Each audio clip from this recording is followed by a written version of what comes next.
आज हम पढ़ेंगे एकाकी व्यापार के अंतिम खातों का निर्माण।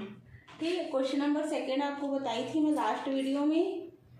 उसके बाद क्वेश्चन नंबर 7 देखिए क्या बोल रहा है क्वेश्चन में। निम्नलिखित शेषों और अतिरिक्त विवरणों से 31 दिसंबर 2001 को समाप्त होने वाले वर्ष का लाभ हानि खाता और क्या बनाना है, चिट्ठा बनाना है। इसमें क्या है, सिर्फ लाभ हानि खाता और चिट्ठा बनाना है, क्योंकि तीनों बनता था, व्यापार खाता, लाभ हानि खाता और चिट्ठा।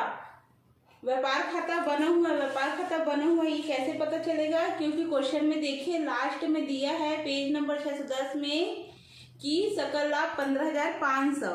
सकल लाभ हम किससे निकालते हैं, व्यापार खाता से। ठीक है, व्यापार खाता निकल चुका है, सकल लाभ दिया है, इसलिए डायरेक्ट क्या बनाएंगे हम लोग, लाभ हानि खाता।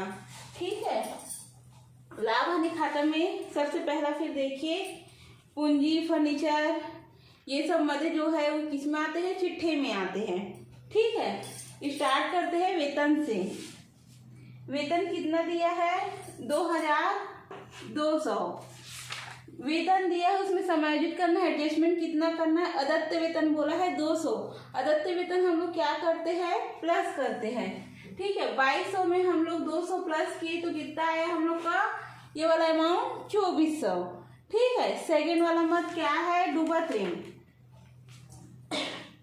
डूबत ऋण में 1000 अमाउंट दिया गया है और नया डूबत ऋण जो 100 रुपये है वो क्या करना है, उसमें एडजस्टमेंट करना है। जो नया डूबत ऋण है वो प्लस होके कितना हुआ, टोटल 1100।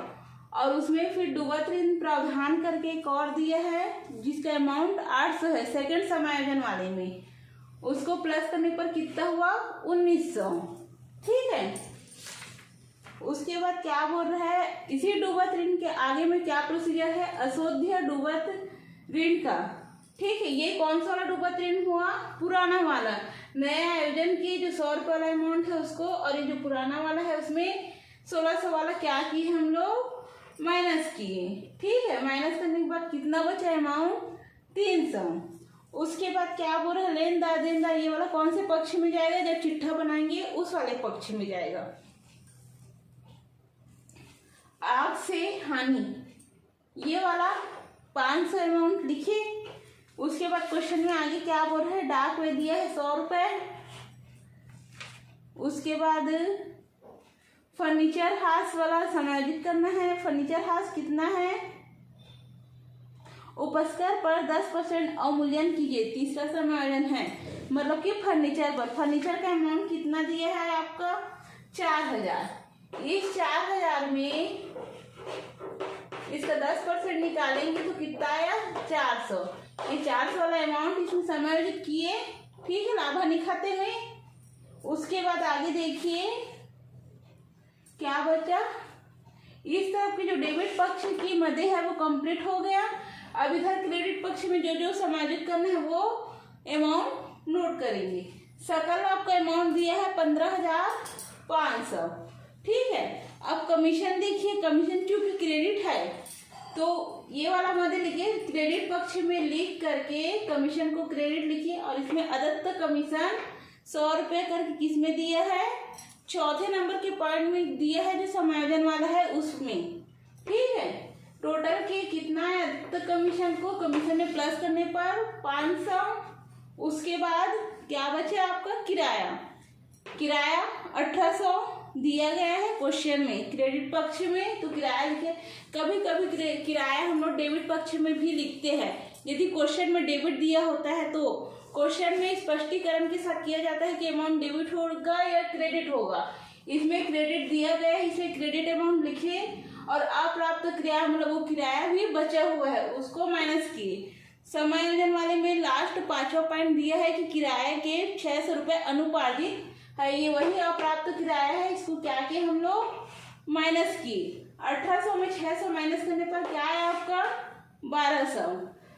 15,500, 500 कमीशन वाला और किराया, इसको 1200 प्लस करने पर टोटल कितना है आपका, 17,200।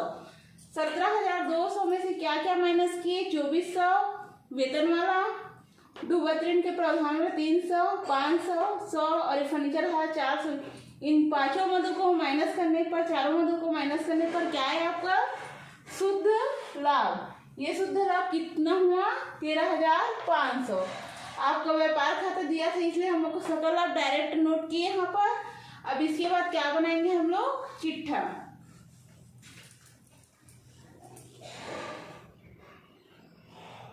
अब आगे देखेंगे चिट्ठा। ठीक है, लाभ हानि खाता बना लिया। अब उसके आगे क्या है? चिट्ठा। चिट्ठा में देखिए कौन कौन से मध्य शामिल करेंगे। पहला पूंजी। पूंजी के मध्य कितना दिया गया है? 25,000।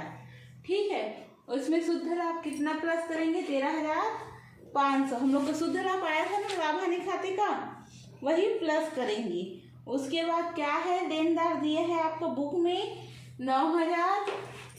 पूंजी और शुद्ध लाभ को प्लस करने पर टोटल आया वो कितना है? 38,500। लेनदार इतना। अदत्त वेतन। अदत्त वेतन हम लोग का 200 जो फर्स्ट में समायोजित उसमें किए थे वही वाला है।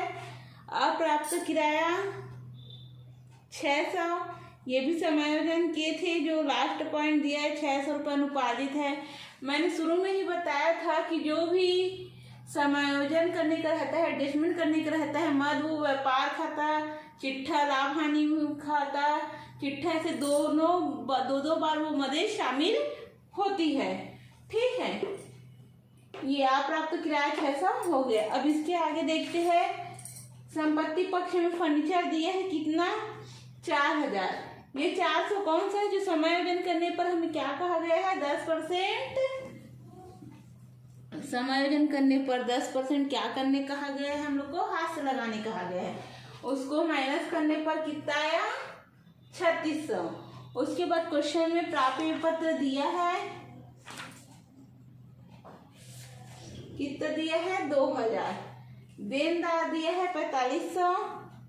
ठीक है, क्वेश्चन में उस पर डूबत ऋण का आयोजन करना है, 100 रुपये लिखना है। उसको किए माइनस, क्योंकि उस समय में हम लोग क्या किए थे? एडजस्टमेंट में लाभ हानि में प्लस किए थे। ठीक है, उसके बाद डूबत ऋण आयोजन में 800 रुपये का भी प्रावधान, उसको भी माइनस किए। हम लोग इसके पहले वाले लाभ हानि खाता में उसको प्लस किए थे। ठीक है, इसमें माइनस किए। टोटल कितना आया? 3600। उसके बाद भवन का कितना दिया है? भवन 39,000। इसमें कुछ समायोजन नहीं है, डायरेक्ट अमाउंट लिखेंगे। उसके बाद दिया है अप्राप्त कमीशन, क्योंकि चौथे नंबर समायोजन पद में क्या लिखा गया है? क्या बोल रहा है वो? कमीशन के 100 रुपये मिलना बाकी है। दोनों तरफ संपत्ति पक्ष और दायित्व पक्ष को प्लस करने पर इक्वली आ गया 48,300। ठीक है, आप लोगों का यहाँ तक सिलेबस के हिसाब से कोर्स कंप्लीट हो गया है। अब आप लोग का एग्जाम स्टार्ट होगा। अब इसके आगे आप लोग का वीडियो नहीं बनेगा, क्योंकि मैंने व्यवसाय में भी कंप्लीट करा दिया और इसमें भी कंप्लीट करा दिया है। ठीक है।